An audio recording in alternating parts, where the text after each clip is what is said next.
오늘 우리에게 주시는 하나님 말씀 신약성경 고린도전서 9장 23절 한 절 말씀입니다.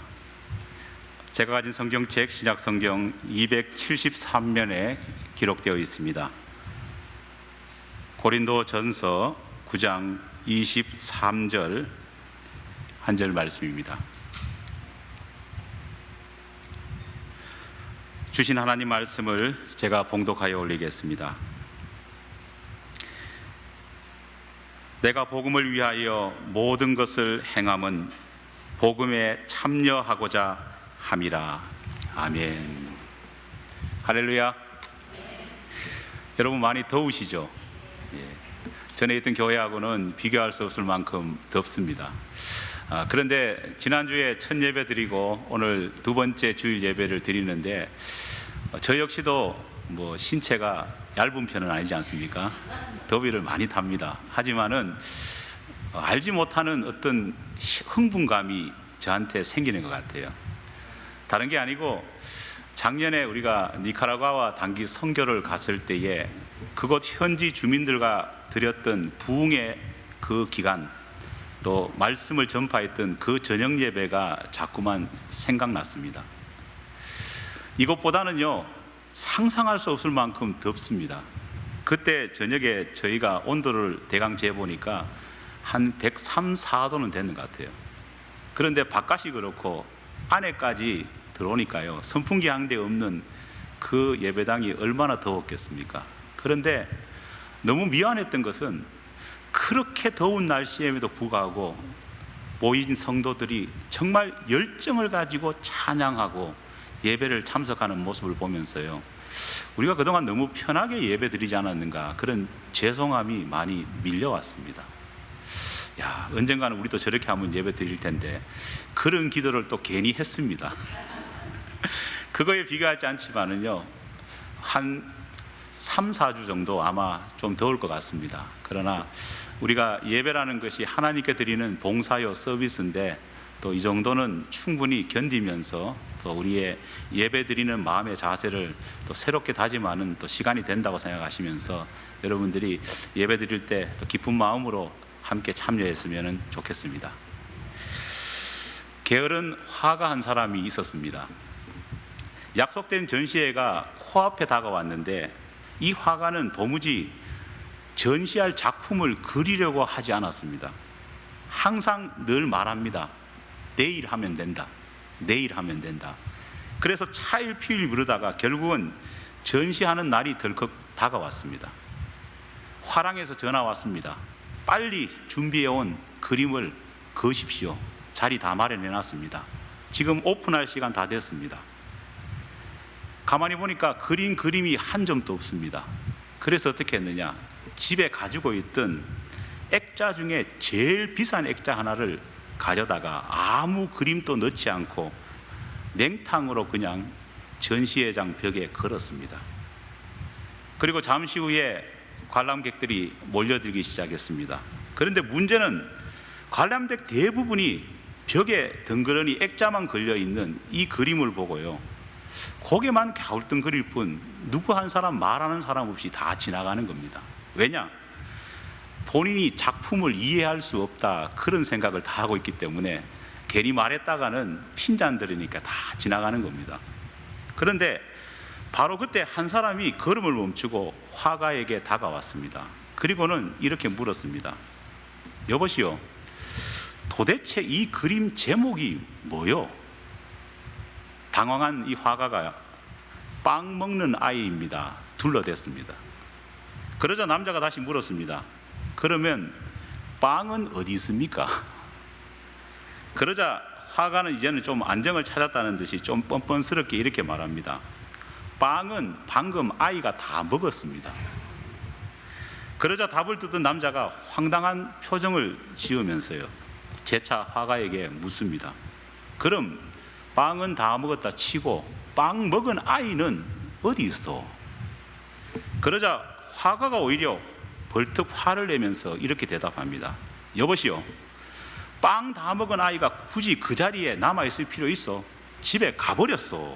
이렇게 대답을 했습니다. 그러자 화가의 말을 듣고 있던 남자가 갑자기 벽에 있던 그 비싼 액자를 떼더니만은 가지고 가버리려고 했습니다.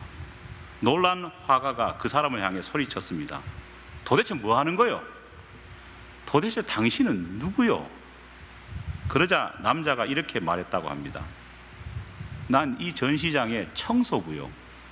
빵 먹고 뒷정리 안 한 더러운 자리를 지금 치우고 있어.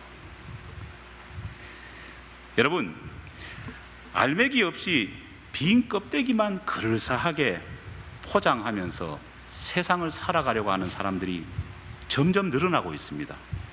얼마 전 신문을 보니까요, 한국에서는 수술 못하는 의사, 주사 못 놓는 간호사들이 대거 적발되었다는 기사를 읽은 적이 있습니다.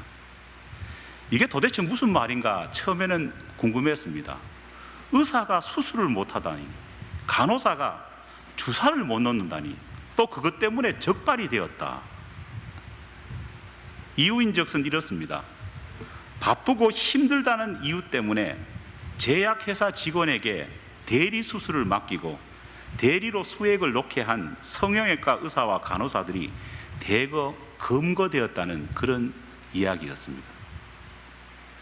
정작 해야 할 일, 그 사람이 그 사람의 됨을 만드는 핵심적인 일들을 정작은 하지 못하고 하지 않고 마치 그럴싸하게 자신을 포장하고 있는 사람들이 판치는 이상한 풍조가 오늘 우리 시대에 퍼져가고 있다는 겁니다. 하지만 이런 어처구니 없는 모습은요, 세상에서 일어나는 간혹가다 만나게 되는 그런 일이 아니라 사실은 오늘 여기 앉아 있는 저와 여러분, 우리 크리스찬들도 빠질 수 있는 함정이라는 데 문제가 있습니다. 여러분, 예수님께서 왜 이 땅에 오셨습니까? 이 질문을 하면은 이 단순한 질문 앞에 수많은 대답들, 수많은 복잡한 논리들이 만들어질 수 있습니다. 하지만 하나님께서 예수님을 이 땅에 보내신 이유는 원칙적으로 딱 하나밖에 없습니다.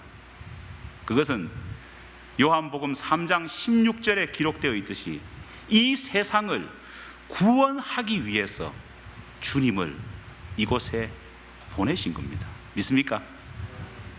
그렇다면 세상은 어떻게 구원할 수 있을까요? 그 방법도 유일합니다. 오직 하나님의 복음을 전파함으로 가능하다는 겁니다. 그래서 2000년 전 예수님과 제자들은 공생의 3년 동안 예외 없이 온 동네를 두루다니며 이 복음을 전파하기 위해서 힘썼습니다. 사도 바울도 역시 예외 없이 이 복음을 들고 전파하기 위해서 소아시아 전역을 누비고 다녔습니다. 그리고 그 사명을 받은 우리들도 오늘도 그 일을 하라고 마지막 주님의 유훈 속에서 명령받고 있다는 겁니다. 하지만 안타깝게 오늘 현대 크리스찬들은 우리가 받은 사명, 크리스찬이라고 하는 정체성의 알맹이인 핵심 사역인 복음 전파에 약합니다. 기독교 2000 역사 속에 어느 시대보다도 교회는 화려해졌습니다. 우리 크리스찬들도 화려해졌습니다. 하지만 우리의 몸과 우리의 교회가 화려하게 치장되는 동안에 정작 우리 자신은 어느 시대보다도 복음 전파라고 하는 이 알맹이에 약해졌습니다. 여러분, 전도에 대해서 나는 정말 잘할 수 있다, 자신감을 가지고 계신 분 이곳에 계십니까? 다 전도 이야기만 나오면은요, 고개를 숙이게 된다는 겁니다. 하나님께서는 이 안타까운 현실을 바라보시며 사도 바울의 입을 통해서 이렇게 말씀하십니다. 고린도전서 9장 23절 말씀입니다. 내가 복음을 위하여 모든 것을 행함은 복음에 참여하고자 함이니라. 그리스도인이라면 누구나 하나님의 복음에 참여해야 됩니다. 참여하지 않는 자는요, 그리스도인이 될 수가 없는 겁니다. 그렇다면 우리는 무엇으로 복음에 참여할 수 있습니까? 그것은 본문이 말하듯이 복음을 위해 모든 것을 행하는 것, 다시 말해서 복음을 전하는 것으로 복음에 참여할 수 있다는 겁니다. 그렇게 보면은 우리 그리스도인들과 전도는 뗄래야 뗄 수 없는 관계라는 겁니다. 그런데 우리는 이 분명한 하나님의 명령을 받았고 이 분명한 하나님의 명령을 알고 있음에도 불구하고 딜레마가 있습니다. 그게 뭐냐? 복음 전하는 것이요, 전도하는 것이 너무 힘들다는 겁니다. 성격에 맞지 않습니다. 그렇지 않습니까? 어떤 분들은 이렇게 말하시는 분도 제가 들어봤습니다. 목사님, 차라리 저한테 헌금을 더 하라면 하겠습니다. 봉사 더 하라면 하겠습니다.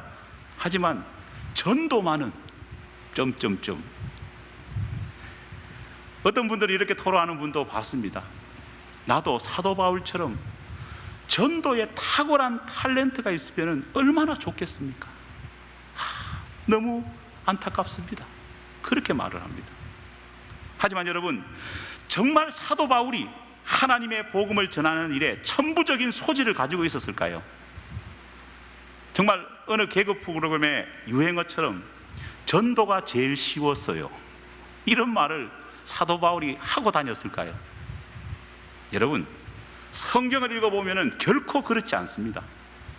오히려 고린도전서 9장 16절을 보면요, 충격적인 사도 바울의 고백이 기록되어 있습니다. 사도 바울은 전도할 때마다 그가 느꼈던 솔직한 감정을 이렇게 표현하고 있습니다. 제가 한번 읽어보겠습니다. 내가 복음을 전할지라도 자랑할 것이 없으면 내가 부득불할 일임이라. 만일 복음을 전하지 않으면 내가 화가 있을 것이로다. 우리가 여기서 주목해야 될 단어가 있습니다. 그것은 바로 부득불이라고 하는 단어입니다. 여러분, 부득불이 무슨 뜻입니까? 부득불은요, 하기 싫은데 억지로, 부득불, 억지로 해야 되는 것을요, 부득불이라고 합니다. 다시 말해, 전도의 달인 사도 바울조차도 복음을 그렇게 사람들이 너 잘 전한다, 대단하구나, 이런 칭찬을 받았음에도 불구하고 결코 자기 자신 속에는요, 자랑할 게 없었습니다. 왜냐? 전도의 달인인 사도 바울조차도 전도하는 것이 사실은 어려웠습니다. 그래서 할 때마다 자원하는 심정으로 하기보다는요, 부득불, 하기 싫은데도 내 성격에 맞지 않는데도 억지로 하다 보니까 내가 자랑할 것이 없습니다, 고백하는 겁니다.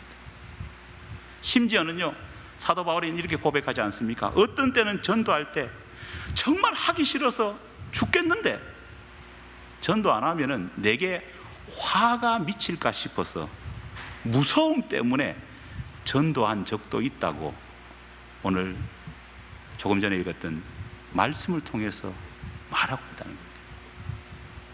사도 바울은 이어진 17절에서 또 이렇게 말합니다.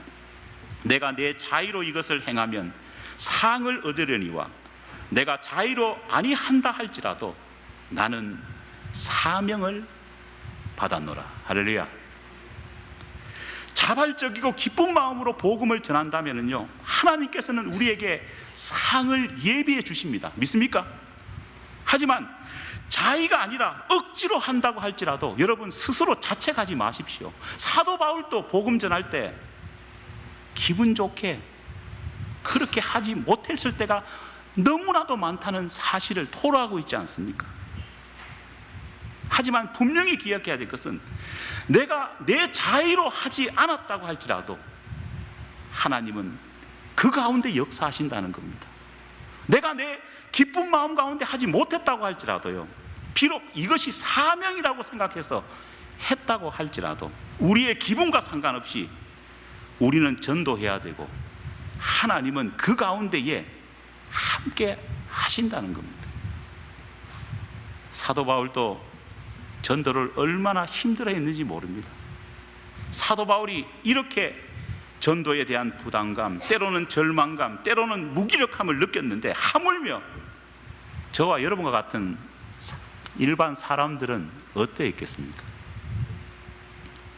이런 현실 속에서 사도행전과 사도 바울의 서신을 보면은요, 그럼에도 불구하고 전도를 할 때 우리의 마음을 조금은 가볍게 할 수 있는 두 가지 원리를 사도 바울은 우리에게 가르쳐 줍니다.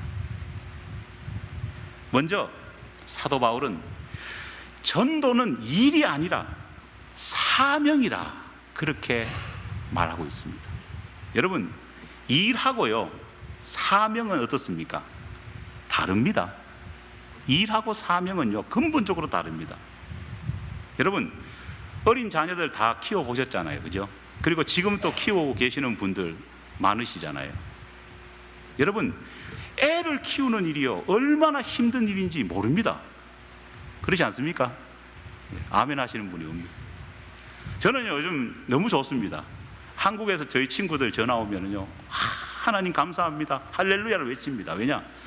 제가 결혼을 일찍 해서 애가 친구들보다 나이가 많이 큽니다. 성장했어요. 제 친구들 애들 보면은 아직까지 뭐 초등학생, 중학생, 심지어는요 금방 얼마 되지 않는 애들도 있습니다. 늦게 결혼했는 애들요. 보면은요 애들 키운다고 기쁘다고 카카오 스토리에 어떻습니까? 사진 막 올려놓잖아요. 본인들은 막 웃으면서 올려놓는데 저는 보면서요, 안 됐다. 애 키우는 것이 얼마나 힘든지 모릅니다. 여러분, 밤에 잠을 잘 수도 없습니다. 어디 갈 수도 없습니다. 그렇지 않습니까? 만약에 애를 키우는 일이 일이라면은요, 여러분 그 일 하실 분 계십니까? 아마 거의 없을 겁니다. 24시간 애 키우는 베이비시터로 오라 그렇게 말한다면은요, 정말 웬만한, 정말 내가 까무러질 정도의 어떠한 보상이 없는 한은요 쉽게 하지 않을 겁니다. 그만큼 애 키우는 일이요 얼마나 힘든지 모릅니다. 애 키우는 일보다 더 키우기 힘든 것도 있습니다. 뭘까요? 김우미 권사님, 남편을 키우는 겁니다. 이거는 저도 남자 우리 집사람의 남편이지만요, 남편 키우는 일은요 얼마나 힘든지 모릅니다. 여자분들이 어떻습니까? 속이 썩어간다고 하잖아요. 만약에 남편을 케어링하고 남편을 섬기는 일이 일이라고 한다면요 얼마 준다면 하시겠습니까? 할 사람이 없을 겁니다. 그러나 애를 키우고 남편을 섬기고 아내를 돌보는 것을 왜 우리가 합니까? 일이라고 생각한다면요 아무도 못합니다. 하기 싫습니다. 그거 누가 하겠습니까? 하지만 우리가 밤에 잠 오는 눈을 비비면서도 일어나서 애기 젖 먹이면서 속은 이까지 올라오지만은요 가서 버리고 싶지만은 그래도 사랑으로 양육하고 키우는 것은 왜겠습니까? 사명 때문입니다. 내가 이 아이의 부모고, 내가 사랑하는 남편의 아내고, 내가 사랑하는 여자의 남편이기 때문에, 사명이 있기 때문에 이것이 가능하다는 겁니다. 여러분, 사명이라고 하는 이 말은요 헬라어로 디아코니아라고 하는 말을 씁니다. 이 디아코니아라는 말은요 어떤 뜻이냐, 쉽게 설명하면 이렇습니다. 밥을 먹을 수 있도록 식탁을 차려준다, 그런 뜻입니다. 여러분, 어머니들 식탁 많이 차려주지 않습니까? 남편을 위해서, 아이들을 위해서요. 그런데 어떻습니까?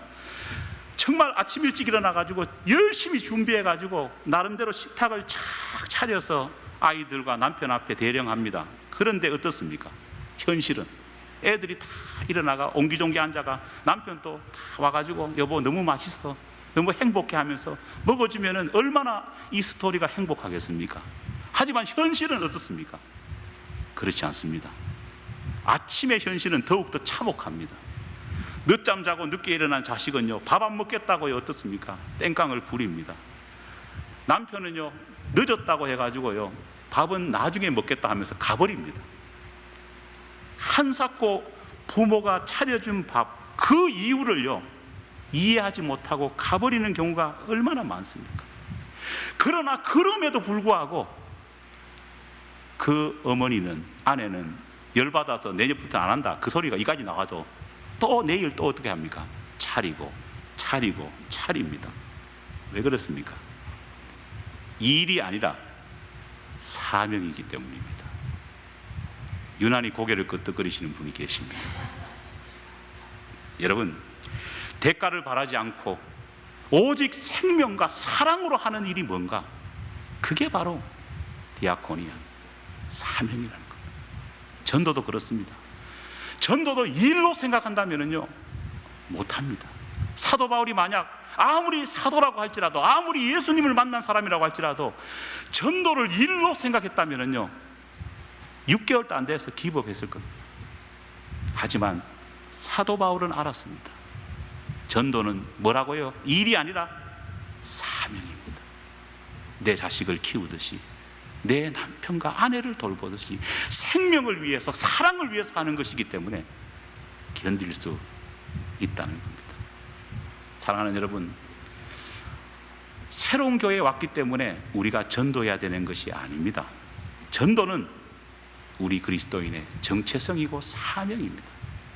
하지만 전도 때문에 부담 간다, 죄책감 느끼지 마십시오. 왜냐? 사도 바울도 똑같았습니다. 그러나 사도 바울이 달랐던 것은 뭐냐? 전도를 일로 보지 않고 사명으로 보았기 때문에 어렵고 힘들고 마음에 여러 가지 혼란이 있다고 할지라도 묵묵히 사명받은 자로서 했다는 겁니다. 우리 교회 모든 성도들에게 필요한 것이 바로 이것임을 우리가 분명히 기억해야 될 줄 믿습니다. 사랑하는 여러분, 새로운 10년을 내다보면서 이 교회의 틀을 잡고 힘차게 나아갑니다. 새로운 10년, 우리가 무엇을 해야 될까요? 살아도 죽어도 주를 위해 뭔가를 해야 합니다. 특별히 오늘 본문에 보면요, 복음에 어떻게 하라고요? 참여하라고 말씀하고 있습니다. 복음의 참여는 주님의 복음을 전하는 것입니다. 주님의 이 귀한 사역을 하는데 어려움과 환란이 있다고 할지라도 전도를 일로 보지 않고 사명으로 보는 우리 모두에게 하나님께서 함께 하신다는 사실을 믿고 나아가는 저와 여러분 되기를 간절히 축원합니다. 기도하겠습니다. 하나님 아버지, 감사합니다. 좋은 터전의 교회를 허락해 주시고 또 함께 예배드리고 함께 서로를 위로하고 격려하게 하심을 감사드립니다. 우리 교회가 늘 기도해왔던 것처럼 지나온 10년을 이제 새롭게 하기 위해 새로운 10년 주님 앞에 목표를 정하고 나아갑니다. 그리스도인으로서 정말 알맹이인 전도 열심히 하는 자가 되기를 원합니다. 하나님의 풍성하신 결실이 있기를 소망합니다. 그러나 오늘 말씀을 통해 배운 것처럼 결단코 우리가 전도를 일로 생각하지 않도록 도와주시옵소서.